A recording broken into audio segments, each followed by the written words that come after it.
Pues nos encontramos ya con el doctor Alfonso Zambrano Pasquel, quien es un honor tenerle, doctor, nuevamente en nuestro medio de comunicación. Como siempre, pues un saludo fraterno desde la ciudad de Babahoyo, provincia de Los Ríos.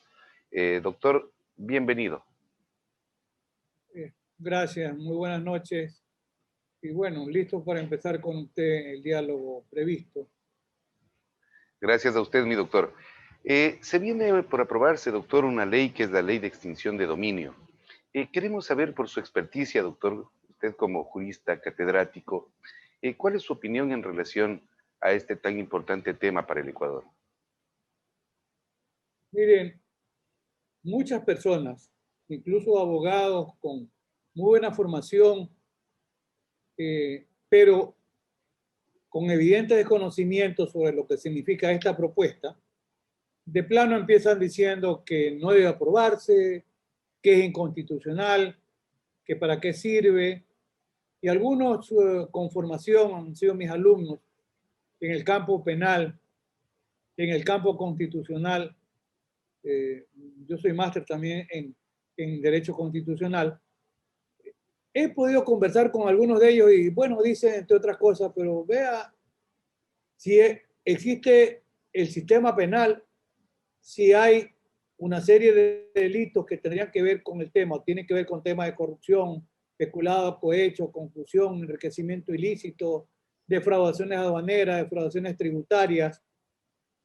Si además existen formas para poder combatir o reprimir actos de delincuencia organizada, como relacionados, por ejemplo, con el tráfico de drogas, si hay la posibilidad de la incautación cuando se inicia un proceso como medida de aseguramiento para evitar que los bienes desaparezcan, si existe la predisposición, sin duda, del combate a la corrupción y a la delincuencia organizada, ¿para qué la necesidad de una ley como la de extinción de dominio?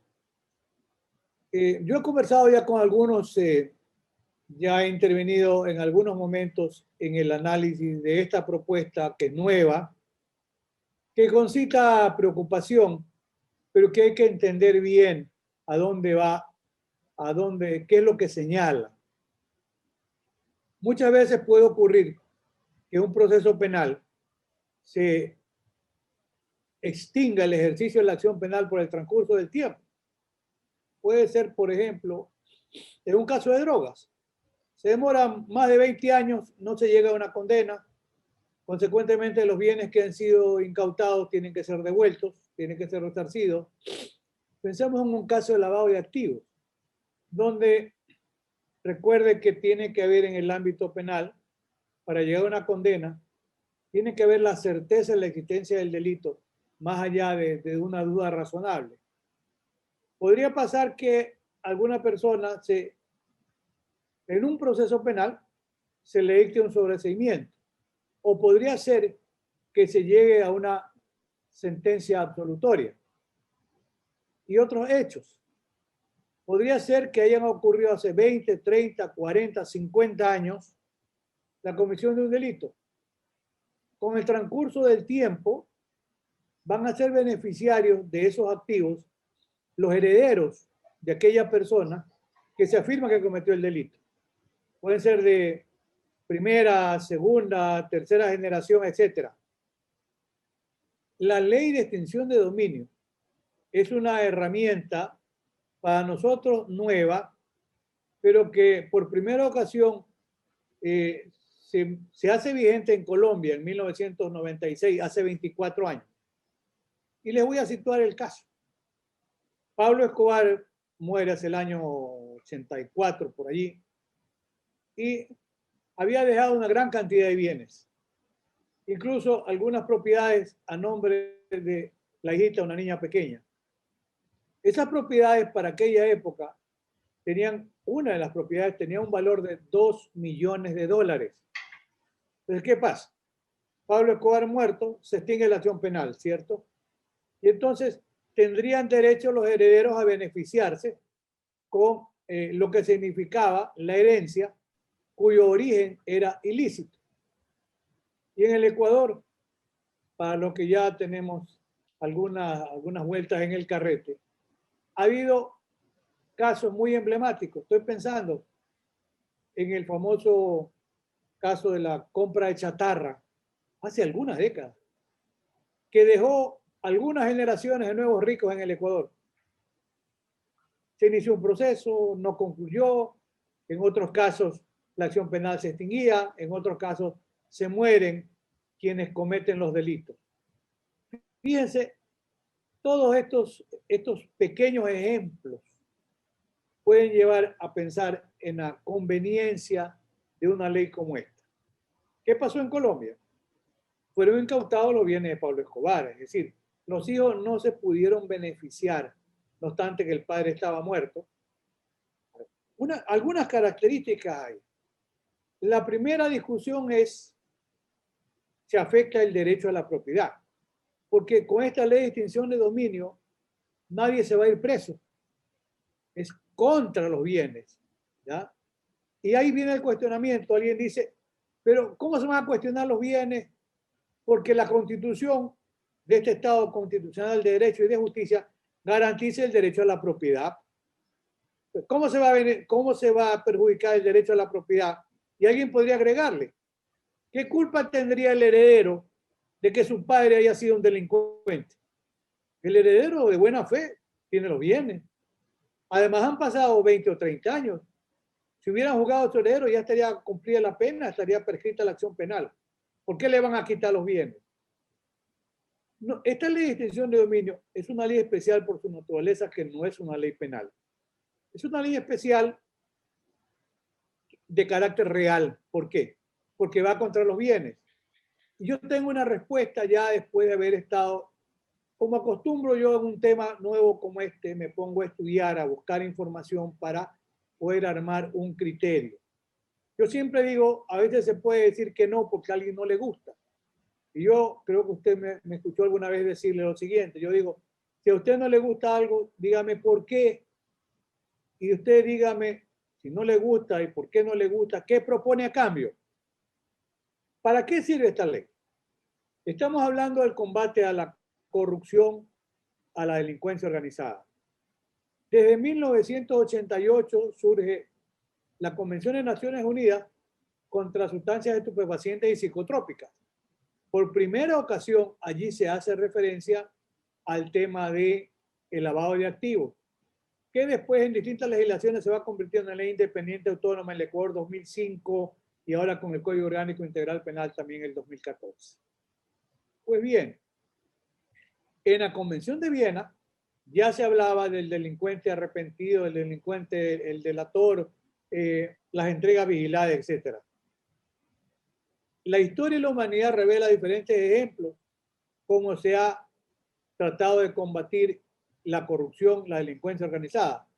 Mencionaría, Estados Unidos dictó una ley RICO en 1972. 1986, de 84 en adelante, hasta el 86, el fiscal de Nueva York, Rudy Giuliani, que es el actual, uno de los asesores del presidente Donald Trump, él era un fiscal muy riguroso. Se propuso investigar a las 5 grandes familias mafiosas de Nueva York.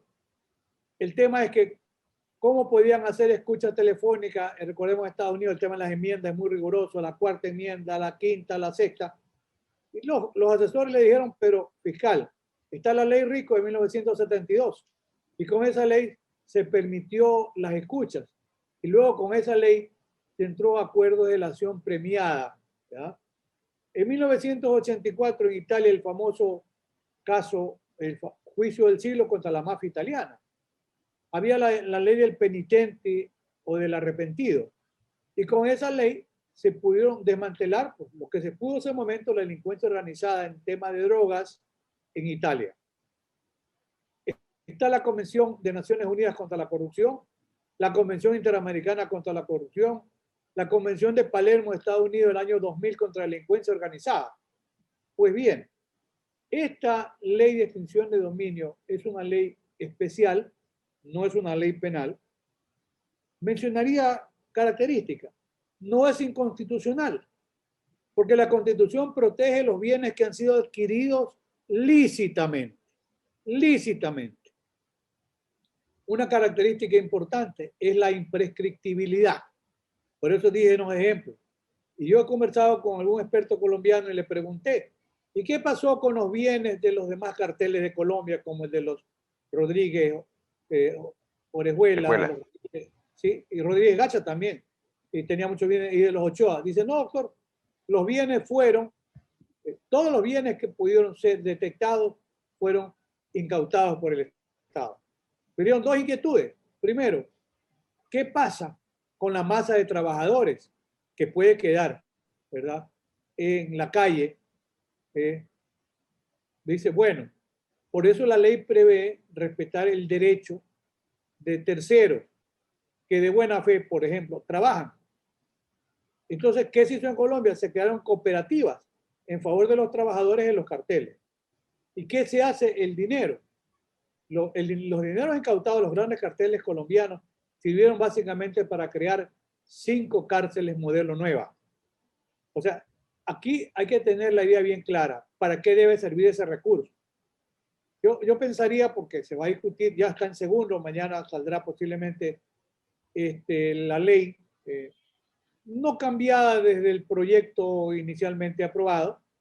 Yo diría, ahí se habla un poco del tema de socorrer a la niñez y adolescencia. Me parece importante. Me parece importante que se piense, por ejemplo, en crear refugio para los niños de la calle. Yo estoy pensando en otra idea. ¿Por qué no crear mecanismos o fuentes de trabajo para esa mujer ecuatoriana que tiene que dedicarse a la prostitución porque no tiene otro medio de vida? O sea, sí se puede canalizar bien para que el señor Estado no le meta las pezuñas a ese dinero, ¿verdad? Y trate de cubrir su desastre como administrador con recursos que pueden provenir de allí. La imprescriptibilidad es importante porque se han creado en el país grandes fortunas a base de contrabando, de defraudaciones. Y eso es cierto. Yo estoy pensando, cuando uno va a Manta y ve la cantidad de construcciones, ¿de dónde sale tanto dinero? En Guayaquil no tanto, pero si usted va a Quito se encuentra cada cierto tiempo 50, 80 edificios nuevos en construcción. Hay que averiguar el origen de los recursos. Aquí no funciona el non bis in idem, o sea, no puede alguien decir, no, es que a mí me iniciaron un proceso, a mí me absolvieron, como yo digo de broma, hay que darle la medalla filantrópica del Guayas. No, señor, que es la que hemos recibido buenos estudiantes aquí en lo que es en Guayaquil. Es un símbolo recibir una medalla de la filantrópica del Guayas. Yo digo, no, señor, porque vamos a averiguar, ¿usted fue absuelto? Sí, pero ¿cómo explica usted el origen de estos recursos? Yo estoy pensando en un señor que se dedicaba al contrabando, ahora se fue para el Perú, abrió sus empresas. El señor debe tener en propiedades más de 300 millones de dólares. No pudieron volar los edificios. A ver, venga acá. ¿Cuánto paga usted de impuesto a la renta? ¿Ya? Claro, puede haber bienes también en nombre de terceros, pero ya hay la responsabilidad penal por el testaferrismo. Y si queda la inquietud, pueden ir paralelo, ojo, un proceso penal con el proceso de extinción de dominio, sí pueden ir paralelo, no hay ningún problema. Hay una investigación previa donde el soporte muy importante va a ser la Contraloría, va a ser la UAFE, va a ser el SRI, que son órganos técnicos. Yo siempre estoy pensando para bien, no estoy pensando en un mal contralor que se enriqueció extorsionando a Odebrecht para que le den efectivo el dinero, puso una caja fuerte en un departamento de al lado y ahí recibía las decenas de millones de dólares. Estoy pensando en un gran contralor. Hace poco falleció Hugo Ordóñez Espinosa, que honró la Contraloría en el país. Marcelo Merlo Jaramillo, en algún momento un gran contralor, que sigue viviendo modestamente. Estoy pensando, porque ¿quién va a liderar, qué va a ser la cabeza de la investigación? La Fiscalía General del Estado. Entonces, estoy pensando en, históricamente, ¿qué significó un fiscal general como Edmundo Durán Díaz? Incorruptible a toda prueba, porque la corrupción no se mide solamente con dinero, sino también cuando se es tributario del poder político. Que ese es un tema que preocupa. Cuidado, sea una ley que va a permitir a los enemigos no tocarlos y a los enemigos sí, romperles el espinazo. Entonces, es la parte sensible. cómo se va, quién va a manejar y de qué manera, es a partir del momento que se dicta la ley. Alguien puede pensar, ah, no, pero es que la ley dispone para los venideros, ¿verdad? Sí, ese es un criterio general de la ley. Esta ley tiene el carácter, hay el UNOC, un documento de Naciones Unidas contra la Delincuencia Organizada que ha servido casi como modelo para estos proyectos. Ahí se habla de ser retroactiva. En la terminología colombiana, ellos utilizan el término de la ley de ser retrospectiva. Es un concepto literario. La retrospectividad significa ¿qué? Que los efectos se retrotraen hasta el momento en el que se adquiere el bien ilícito. Por su retrospectiva. Es decir, no dispone para los venideros, va hacia atrás. ¿Por qué? Porque lo que es ilícito, lo que es chueco, nunca se va a convertir lícito. Ese es el principio. Nunca. Aquí no hay prescripción, no ya me juzgaron, la ley no es retroactiva, es retrospectiva, que para mí es igual.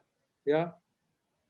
Va contra bienes, no contra personas que estén adquiridos en Ecuador o en el extranjero. Pero, no sé, yo estoy pensando, no creo que Estados Unidos le pare bola a un fiscal de Ecuador que le pida que va a incautar bienes en Estados Unidos. No, ya sabemos que la historia es otra. Estados Unidos tiene incluso una interesante ley para la represión de las prácticas de corrupción en el extranjero. ¿Ya? Hace en estos días, en Estados Unidos llega un acuerdo de reparación una persona con una multa, porque es una multinacional. Están los nombres en esta semana. Vitolic, me parece. Estados Unidos le ha fajado una multa como de 150, 170 millones de dólares, primero, por prácticas corruptas en el extranjero. Es una ley que tiene Estados Unidos. Entre otros países de prácticas corruptas, Ecuador. Entonces, ¿qué hace esta empresa multinacional norteamericana? Paga la multa y da la lista. Ahí está la lista de Petroecuador, ahí no hay cuento. ¿A dónde iba el dinero? ¿A dónde era situado? Estados Unidos tiene su propio mecanismo. Le rompe la faltiquera a Odebrecht. ¿Alguna vez vio la fiscal general en un tema que yo dije, ¿por qué no investiga Odebrecht? Ah, no, si los Estados Unidos en el ámbito civil, no importa en qué ámbito. Estados Unidos le fajó 2.600 millones de dólares a Odebrecht sin necesidad de llevar a nadie a la cárcel. ¿Ya? Entonces, esta es una ley que bien utilizada, sin duda, va a servir. Es un reto para el país, es un reto para los operadores. El procedimiento, alguien puede decir, doctor, entonces el ciudadano queda en indefensión. No, no, en absoluto. Dijimos, se suprime la autoridad de la cosa juzgada. Aquí no puede decir alguien, ya me juzgaron. Salvo que haya sido una investigación por el mismo tema de extinción de dominio que haya concluido archivado porque ya se ha dado satisfacción en cuanto al origen de los bienes.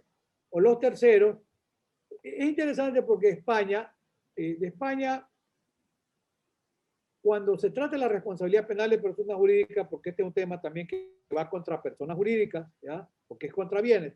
España en un tema de represión de la droga, por primera ocasión sanciona hace 2 años a una persona jurídica y le implica una multa de 700 millones de dólares, de euros, y además la liquidación de la empresa. En la alzada, el Tribunal Supremo Español ratificó la multa de 700 millones de euros, pero revocó la extinción de la persona jurídica. ¿Por qué? Porque se iban a la desocupación 400 o 500 trabajadores. Por eso el derecho de tercero. La fiscalía es el titular de la investigación. ¿Y quién es el titular de la pretensión? Es la Procuraduría General del Estado. Entonces, ahora una propuesta que hay es que se le permita a un tercero participar y hay hasta la idea o propuesta que a ese tercero que denuncia, que hace conocer que hay bienes que no pueden justificarse su origen, porque él conoce que no se pueden justificar. Y en consecuencia, se está incluso planteando que a esa persona se la beneficie con un porcentaje. Hace años, yo recuerdo haber escuchado que en la antigua ley de contrabando de Ecuador le daban un porcentaje al que denunciaba el contrabando. Y parece que en la antigua ley de estanco, yo creo que parece porque era un niño, pero escuché, alguna vez leí que la ley de estancos también, a ver, denuncia un contrabando de alcohol y usted se beneficia con parte del dinero. Pues bien, esto demanda, por eso es un modelo que debe ser construido, fiscales especializados y jueces especializados, porque aquí tiene que ver con el origen del dominio de los bienes. Los expertos, hay expertos que hicimos un coloquio hace poco con el economista Alan Sierra y otros juristas, el resto habían sido mis alumnos de la Universidad Católica, y esos expertos en experticia forense, que son básicamente entendidos en economía, en contabilidad, son los que pueden dar la pista en cuanto al volumen o monto de recursos y los que estén o no justificados. La investigación preliminar arranca con una prohibición de enajenar bienes, claro, para evitar que desaparezcan. No hay velo societario, las compañías no pueden ocultar a sus accionistas, no hay reserva bancaria. La duración de la investigación es de 6 meses y puede que ser que en temas que se llaman de tramitación compleja dure 6 meses más.